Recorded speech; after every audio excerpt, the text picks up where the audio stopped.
Pleasing people can be so tiring, and oftentimes it involves compromise. Welcome to today's episode. Today's scripture is taken from the book of Galatians 1:10. This is a verse that challenges us to examine our motivation and priorities, and it reads, For am I now seeking the approval of man or of God? Or am I trying to please man? If I were still trying to please man, I would not be a servant of Christ. Let me tell us a story. A story about Paul was once Saul. One day, Saul was traveling to the city of Damascus to arrest followers of Jesus and bring them to Jerusalem. Suddenly, a bright light appeared before Saul.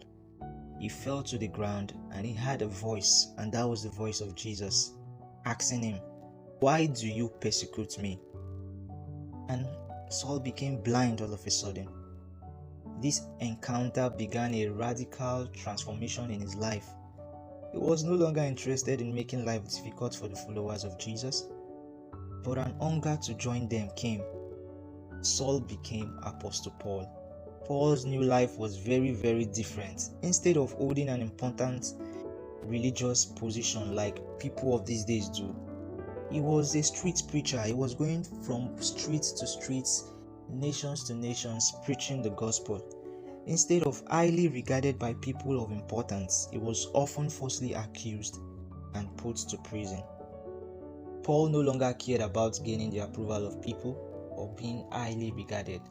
In Philippians 3 verse 7, he wrote, I once thought these things were valuable, but now I consider them worthless because of what Christ has done. Paul was more concerned pleasing God than pleasing people. He made God his first audience. That was his first obligation. And he refused to shape or change his message or lifestyle just to please his audience.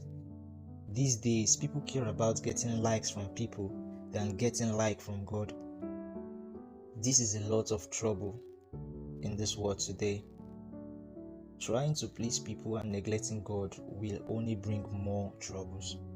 This verse is a bold declaration of purpose. It reminds us that true discipleship is about aligning our lives with God's will, not shifting opinions of the world. So let us unpack this depth of this verse and how it speaks to us today. God bless you.